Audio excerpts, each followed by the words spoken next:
excited to move forward. I'm excited to work, to make and create. I'm excited for it to get warm.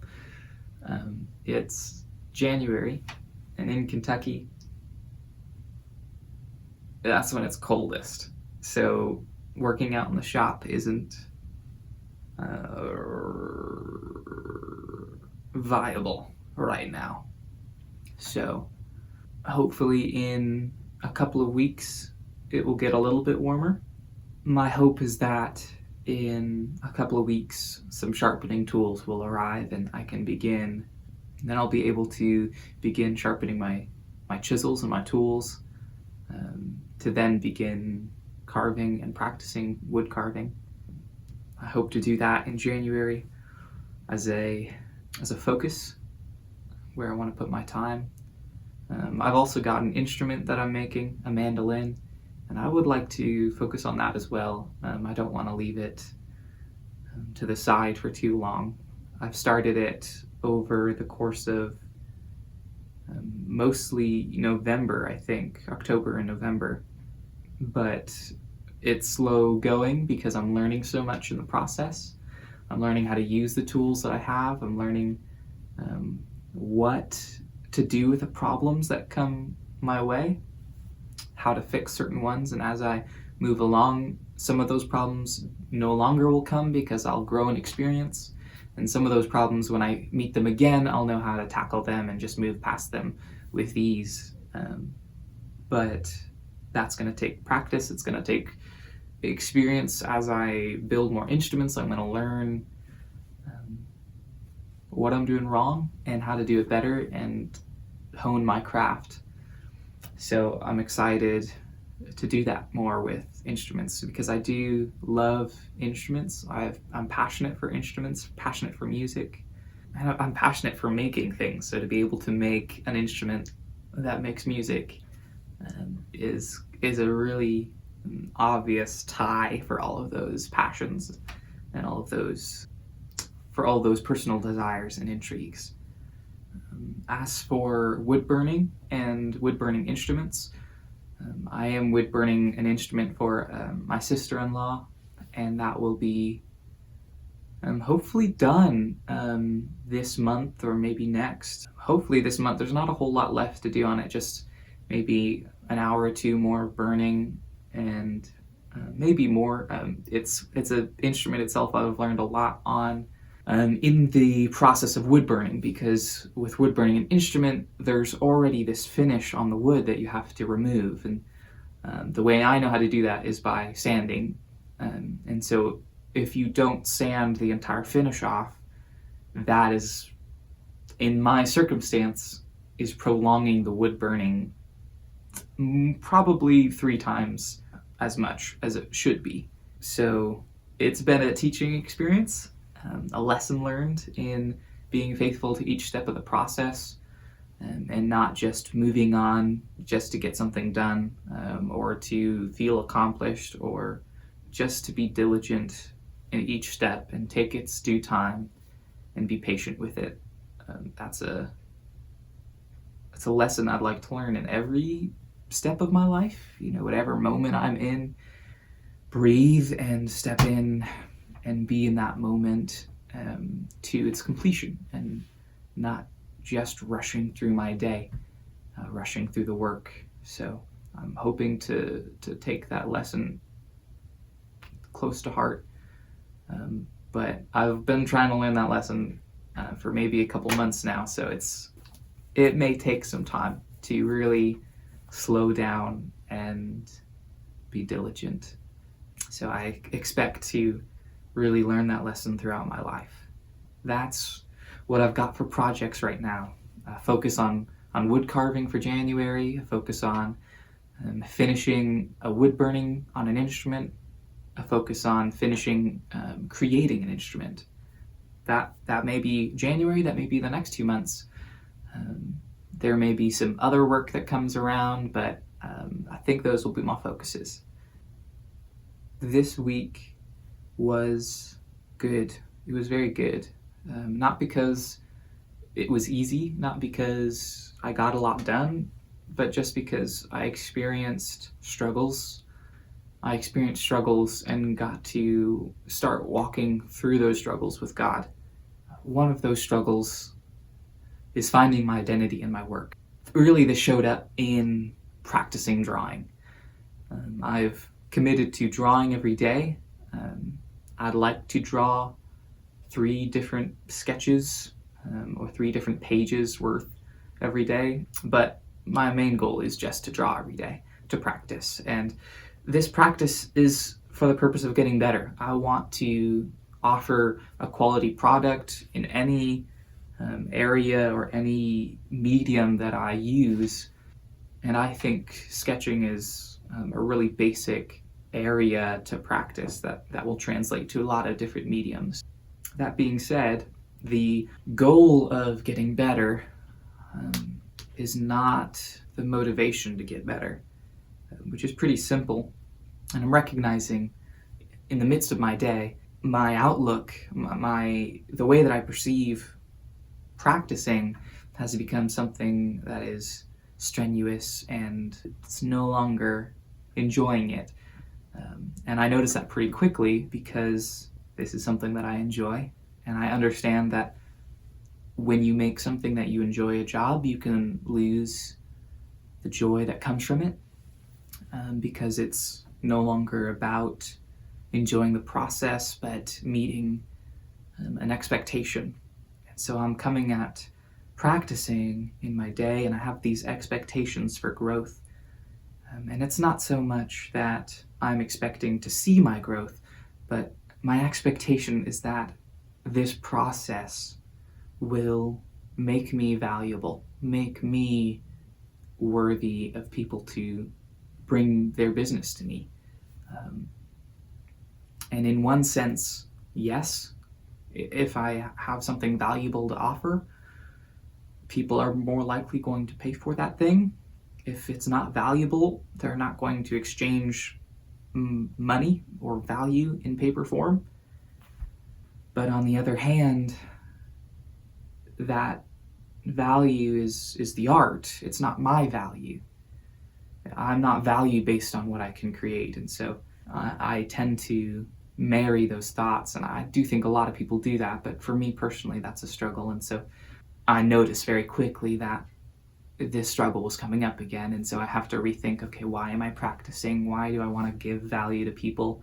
Is it because I love people and I want them to experience the benefits of something beautiful? Or do I just want to be validated? Do I just want to be justified in that I am doing well? I'm doing my job well. That means I'm okay. That means I am justified. And those are not true. What I do is not who I am, but who I am has a great impact on what I do. That's something, a quote from someone who's made a big impact on the people that I know. And yeah.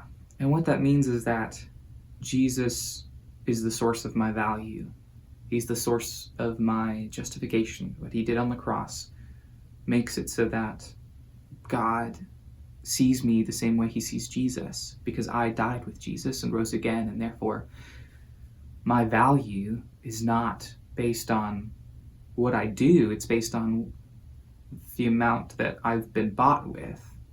I can't do a good enough job with my art to justify myself. And so I'm now trying to say, okay, that's fine and dandy, and I believe that to be true.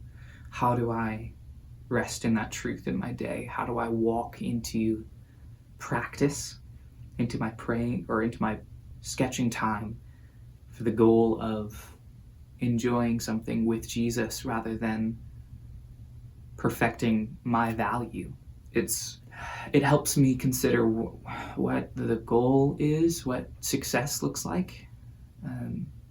Success looks like being with Jesus. Success is living life with Jesus. What that means is that I trust Jesus and I trust that he's with me. And so as I sketch, I'm sketching with Jesus and his life is in me, and I rest in what I do, fellowshipping with Jesus. That's the biggest I mean, that's the name of the business. That's the name of what I'm doing. It's Breathing Life Studio. The idea is breathing Jesus's life. The fact that Jesus is in me as close as my breath. And what I am doing is fellowshipping with Jesus. And that the fruit of that is what I want to bless other people with. And a piece of my fellowship with Jesus is creation, is walking with him in a big piece of who he is. He is the creator. He is the artistic mind, the one who creates the poem. That's the word, the Greek word for poema or something like that.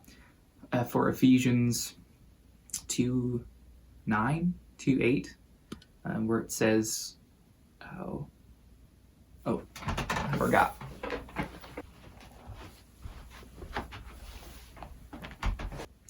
Ephesians 2:10. But I'll start in verse 8. It says, "For by grace you have been saved through faith, and that is not of yourselves, it is the gift of God, not of works, lest anyone should boast." We don't receive justification by works, it's by faith. Lest anyone should boast. Verse 10. "For we are his workmanship, created in Christ Jesus for good works, which God prepared beforehand that we should walk in them." Workmanship. That word is where we get our word poem from. God is creating something beautiful out of us. In one sense, he has finished his work through the cross. Through Jesus' resurrection, we've been given new life and we've been made perfect. And on the other sense, he's still perfecting our behavior, right? What I do is not who I am, but who I am has a great impact on what I do. Those are two separate things. One of those is complete, God is finished. The other one, God is working on. God is a God of creation. God is a God of perfection. But he's also a workman. He's also a craftsman, one who works with wisdom and creates beautiful things. And a passage, one that I'm enjoying recently it's in Revelation chapter 21, but it describes the church of God, the bride of Christ. It describes it as the New Jerusalem, as this beautiful city coming down from heaven, made of pure gold, made of 12 foundations of different precious stones, 12 gates hewn out of pearls, great pearls. And this is the thing that God is creating. This beautiful masterpiece is his church, and he's still adding to it. He's still working on it and perfecting it and purifying it. And in other senses, he has perfected it. Every piece of the church is a perfected son and daughter of God. And so, not to say that I'm trying to make things at the same level that God does, but I'm just saying that God is this creator, and I get to fellowship as the likeness of God with God in creating. And so that's a thing that is to be taken with joy. Fellowship with God is not burdensome. I don't want to make it so. So that's been a struggle, and it probably will continue to be, to make art work, and not in the sense of daily jobs like where we get our income from, but in the idea of working for salvation. God says he has cleansed our conscience from works. I want to walk in that cleansing in my day-to-day as I continue to make art, as I continue to grow this business. Because that's what he made me to do, to enjoy him and not work for him, but to work with him. Two different definitions of work, but one's out of rest and joy, and that's what I can attain to. That's what I'm seeking to walk in. Another struggle had to do with making everything about work, making everything about this thing that I'm doing, which is an imbalance. And so that was something that I noticed when I went for a walk to clear my mind, and it was just continuing to think about art and projects and what I need to be doing with social media and marketing, and that has its place, but it's not every moment. Um, so I'm seeking to be in the moment and not be distracted by my wandering mind with every thought that comes my way and say, that's not a thought that I need to be thinking about right now. And so some of the things I've been doing is just going for walks or runs just to clear my mind. I think those are helpful, but I'd like to, again, pursue taking those walks with God and not just to not think, but to listen as well. This is harder than I make it sound like. It's simple, but it's not always easy. But I'm looking forward to experiencing the salvation that God brings in every moment.